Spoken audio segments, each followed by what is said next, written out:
300 380 number. जीवन दाता हो, मन में आ जाओ, नई ज्योति और नया अनुभव सबको दे जाओ,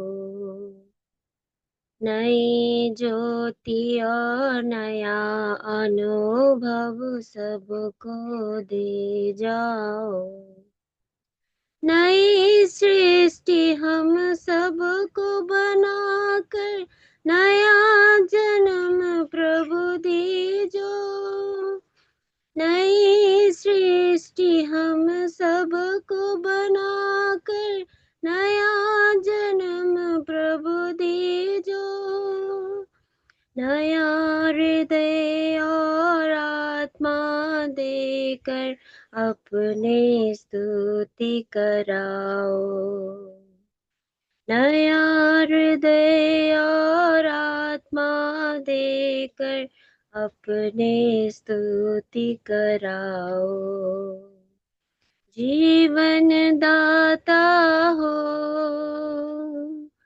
मन में आ जाओ, नई ज्योति और नया अनुभव सबको दे जाओ, नई शक्ति हम सबको देओ, नया मार्ग दिखलाओ, नई शक्ति हम सबको देओ, नया मार्ग दिखलाओ, नई चाल प्रभु हमको देकर अपना मान बढ़ाओ, नई चाल प्रभु हमको देकर अपना मान बढ़ाओ, जीवन दाता हो,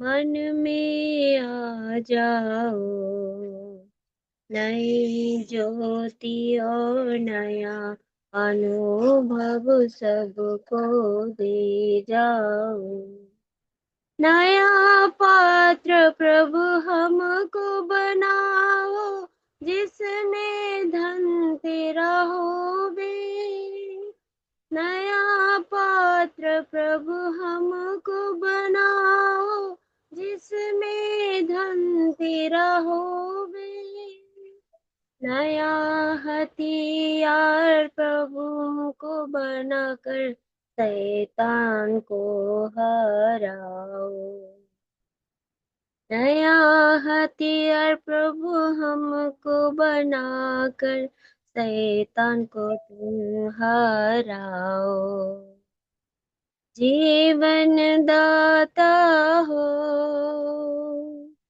मन में आ जाओ, नई ज्योति और नया अनुभव सबको दे जाओ, नई ज्योति और नया अनुभव सबको दे जाओ।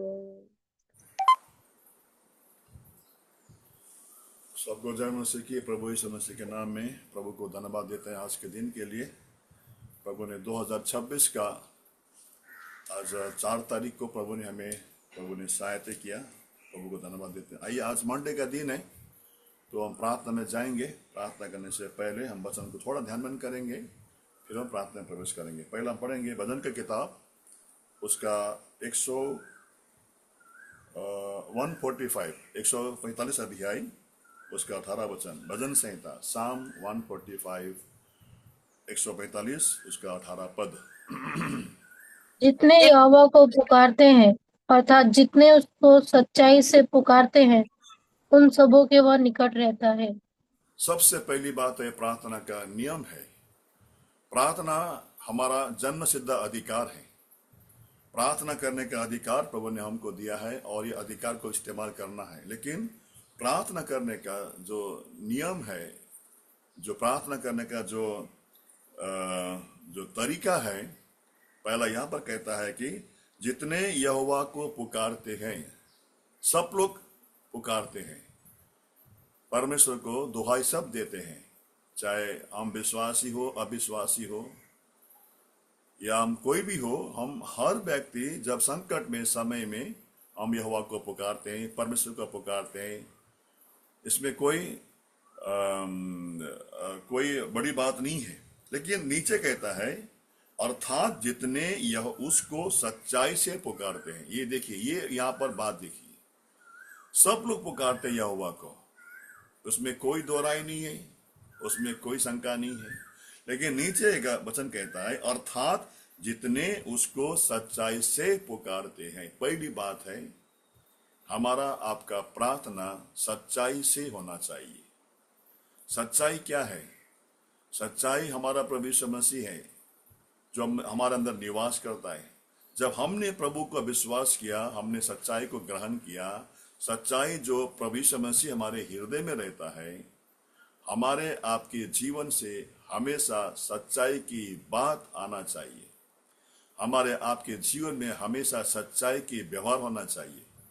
हमारे आपके जीवन में हमेशा सच्चाई के साथ में काम करना चाहिए। और जब इन सच्चाइयों के साथ में हम प्रभु को पुकारते हैं, यहोवा को पुकारते हैं, तो वहां पर लिखा हुआ है उन सबों के वह निकट रहता है। प्रार्थना सुनता है, पर लिखा नहीं है, वहां पर क्या कहता है? वो सबों का निकट रहता है। पहली बात है, हमारे आपके जीवन में परमेश्वर को सच्चाई से पुकारना है, क्योंकि हमारा प्रभु सच्चाई है। जब हम यहोवा को सच्चाई से पुकारते हैं, अपने हृदय से पुकारते हैं, और हमारे जीवन में सच्चाई है, याद रखना, हमारे आपके जीवन में सच्चाई होना चाहिए। हमारे आपके जीवन में सच्चाई की बातें होना चाहिए, सच्चाई के काम होना चाहिए, सच्चाई की व्यवहार होना चाहिए, और सच्चाई का चरित्र होना चाहिए। ऐसे सच्चाई के साथ में हम प्रभु को पुकारते हैं। वो परमेश्वर हमारे निकट में रहता है, हमारे सामने रहता है, हमारी प्रार्थना को सुनता है। इसलिए प्रार्थना करने का नियम, सबसे पहली बात है, हम और आप सच्चाई से हमको यहोवा को पुकारना है। दूसरी बात, भजन की किताब 17 अध्याय, भजन संहिता की किताब 17 अध्याय, ये जो प्रार्थना का नियम को अगर हम फॉलो करेंगे, इसको हम पीछा करेंगे, इसको अप्लाई लागू करेंगे, तो प्रियो परमेश्वर हमारी प्रार्थना को निश्चय सुनता है। देर हो या जल्दी हो, हमारा परमेश्वर के घर में कभी अंधेर नहीं है। हमारा प्रभु कभी ना देर होता है, ना कभी जल्दी होता है। हमारा प्रभु हमेशा अपना राइट टाइम में, सही टाइम में अपना काम करता है। हम समझते हैं ये देर क्यों हो रहा है, ऐसा हमको लगता है, मगर एक बात को हमको जानना है कि परमेश्वर का काम या परमेश्वर के पास ना कोई जल्दी है, ना कोई लेट है। वो अपना काम समय में करता है। 17 अध्याय उसका हम पढ़ेंगे वचन 1 पद में। यहोवा परमेश्वर, सच्चाई के वचन सुन, मेरी पुकार की ओर ध्यान दे, मेरी प्रार्थना की ओर जो निष्कपट मुंह से निकलती है कान लगा। दूसरी बात है प्रियो, हमारा आपका प्रार्थना निष्कपट मुंह से निकालना है। अगर हमारे हृदय में कपट है, अगर कपट की बातें मेरे अंदर है और मैं प्रार्थना करता हूं, तो परमेश्वर कपटियों से घृणा करता है। बाइबल में ये जो शब्द है ना, कपटी का शब्द है ना, बहुत बार लिखा हुआ है। कपटी यहां पर कहता है मेरे जो निष्कपट मुंह से प्रार्थना निकलता है। भजन करता दाऊद कहता है कि मैं हमेशा निष्कपट मुंह से मैं प्रार्थना करता हूं। ये कितनी सच्चाई की बात है प्रियो। वचन हमेशा आईने की तरह साफ है, इसमें कोई मिक्स नहीं है, कोई मिलावट नहीं है, ये किसी का आदमी का विचार नहीं है। ये स्वयं परमेश्वर का वचन है। ये वो कहता है कि हम और आप जब निष्कपट मुंह से प्रार्थना करते हैं, तो परमेश्वर हमारी सुनता है। इसलिए प्रार्थना करने का पहला नियम हमारे जीवन में सच्चाई से हमें आपको प्रार्थना करना है। और दूसरी बात है, हमारे आपका प्रार्थना जो है निष्कपट मुंह से निकलना है।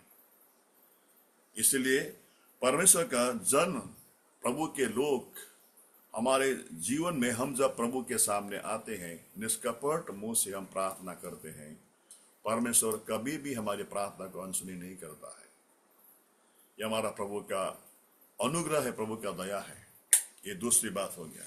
तीसरी और एक बात है प्रार्थना करने के लिए, भजन की किताब 107 अध्याय का 17 वचन, भजन संहिता 117 अध्याय का होगा मेरे ख्याल में, एक मिनट, 107 नहीं, 117 अध्याय का भजन संहिता की किताब 107 अध्याय, 117 अध्याय में आएंगे, पहला देखेंगे उसमें है क्या, मैं भूल रहा हूँ उसको मैं। 117 अध्याय का नहीं, सॉरी 107 अध्याय 17 पद में होगा, पढ़ बेटा। मोर अपनी 17 नहीं, 102 अध्याय में, सॉरी क्षमा करना, 102 अध्याय 17 पद, क्षमा करना। और लाचार की प्रार्थना की ओर मुंह करता है और उनकी प्रार्थना को तुच्छ नहीं जानता। तीसरी बात है, परमेश्वर लाचार का प्रार्थना को सुनता है और कहता है उनको उसकी प्रार्थना को तुच्छ नहीं जानता है। देखिए ये तीसरा है, हमें और आपको प्रार्थना करने के समय लाचार करता है। लाचार मतलब क्या है? उसका कोई सहारा नहीं, उसका कोई आगे पीछे नहीं है। हम लाचार मतलब कौन है? किसी के ऊपर निर्भर नहीं है, किसी के ऊपर निर्भर नहीं हो सकते, लाचार है हम लोग। हम और आप जब किसी के ऊपर निर्भर होते हुए आते हैं या निर्भर होते हुए प्रार्थना करते हैं तो प्रार्थना नहीं सुनता है। हमें और आपको पूरी तरह हमारे प्रभु के ऊपर निर्भर होते हुए, मैं लाचार हूं प्रभु जी, मेरा कोई नहीं आगे पीछे, ना मेरा खुद का धार्मिकता नहीं होना चाहिए। लाचार होते मतलब लाचार, मेरा कोई सहारा नहीं, मैं किसी के ऊपर मैं निर्भर नहीं हूं, मैं पूरी तरह से आपके ऊपर निर्भर होते हुए मैं आता हूं। मैं ऐसी लाचार के साथ में, लाचारी के साथ में हम जब प्रभु के सामने आते हैं, हमारा आपका प्रार्थना प्रभु सुनता है। ये तीसरी बात है। चौथी बात पे पढ़ेंगे हम लोग भजन की किताब उसका 22 अध्याय, भजन संहिता की किताब 22 अध्याय। ये वचन को कब याद रखना, इसलिए मैं बोल रहा हूँ कि थोड़ा टाइम, थोड़ा 5-10 मिनट हम आगे बढ़ेंगे। ये इसलिए मैं बोल रहा हूँ, ये आपको हमको मालूम होना चाहिए प्रार्थना के बारे में, संदर्भ के बारे में, है ना। भजन की किताब उसका 22 अध्याय उसका 24 पद, ये भी प्रार्थना के विषय में है। क्योंकि उसने दुखी को तुच्छ नहीं जाना और न उससे घृणा करता है और न उससे अपना मुख छिपाता है, पर जब तो उसकी दुहाई दी तो उसकी सुन ली। ये देखो किसकी प्रार्थना, ये दुखी की प्रार्थना है। वह दुखी को, क्योंकि उसने दुखी को कभी तुच्छ, दुखी को नहीं, मन में दुख वेदना के साथ, बड़ी बोझ के साथ में। देखिए प्रार्थना, हम जब प्रभु के सामने दुखी होके, हम जब अपने आप को नम्र बनाते प्रभु के चरण पे आते, यहाँ पर लिखा हुआ है वो दुखियों को कभी तुच्छ नहीं ठानता, दुखी को कभी घृणा नहीं करता, दुखी के अपने मुंह नहीं छिपाता है, और जब जब दुखी दुहाई देता है हमारा आपका प्रार्थना सुनता है। ये चौथी बात है। पांचवी व आखिरी बात को पढ़ेंगे, फिर प्रार्थना में जाएंगे। नीति वचन 15 का 8 वचन।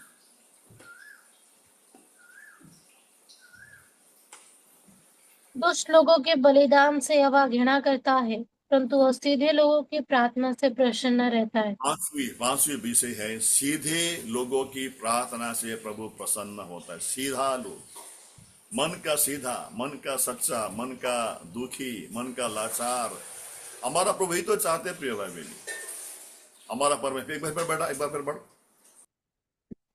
दुष्ट लोगों के बलिदान से यहोवा घृणा करता है, परंतु वह सीधे लोगों की प्रार्थना से प्रसन्न होता है। हाँ, हमारा प्रभु का देखो विचार, हमारा प्रभु का सामने सीधा लोगों का प्रार्थना से वो प्रसन्न होता है। वो हमारा प्रभु का कितना स्पष्ट है ना। हमारा प्रभु नहीं चाहते कि हम कोई ताम झाम से आए या कोई रात दिन हम 40 दिन उपवास करके आए। प्रभु ऐसा नहीं चाहता है। हम 40 दिन उपवास करेंगे लेकिन मन में कपट है, मन में डाह है, चरित्र बराबर है, सच्चाई में नहीं, तो प्रार्थना नहीं सुनता है। आप 40 दिन उपवास करो या 1 महीना या 1 साल उपवास करो आप, लेकिन मन के अंदर कपट है, मन के अंदर आप सच्चाई में नहीं है, प्रार्थना नहीं सुनता है। इसलिए 5 बातें हैं। पहला, सच्चाई के साथ में हमें प्रार्थना करना है। दूसरा, निष्कपट मोह से। तीसरा, लाचार होके। चौथा, दुखी होके। और 5वां, सीधा मन से हम जब प्रार्थना करते हैं हमारा प्रार्थना सुनता है। क्यों सुनता है? माने परमेश्वर हमारी प्रार्थना, उसको पढ़ के प्रार्थना करेंगे। भजन संहिता 94 उसका 9वां अध्याय। भजन संहिता 94 अध्याय का 9 वचन।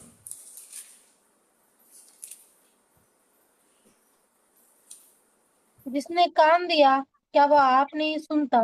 जिसने आंख रची क्या वह आप नहीं देखता? परमेश्वर यहोवा ने हमारे कान को दिया है तो हमारा प्रार्थना सुनता है। हमारा केवल प्रार्थना नहीं सुनता, याद रखना इस बात को।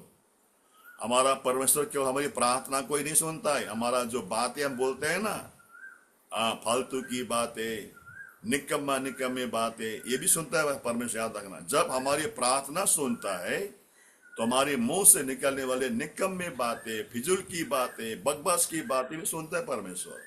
तो हमें जांचना है मैं अपने मुंह से मैं क्या बोल रहा हूं। दूसरा, हमारे परमेश्वर ने हमारी आंखें बनाई है तो हमारी दुर्दशा को देखता है। हम बहुत रोते प्रार्थना कर, प्रभु मेरा ये तकलीफ है। हमारा प्रभु ने हमारी आंखें बनाई है तो हमारी दुर्दशा को भी देखता है। हमारा कमी घटी क्या है वो भी देखता है। हमारा जरूरत क्या है वो भी देखता है हमारा परमेश्वर। इसीलिए इसी विश्वास के साथ में हम सच्चाई के साथ में हम प्रभु के चरण में आते हैं, प्रार्थना करते हैं तो परमेश्वर हमारी प्रार्थना को सुनता है। आइए इसी वचन के आधार में हम प्रार्थना में प्रवेश करेंगे। प्रभु हमको सहायता करे। आइए खास करके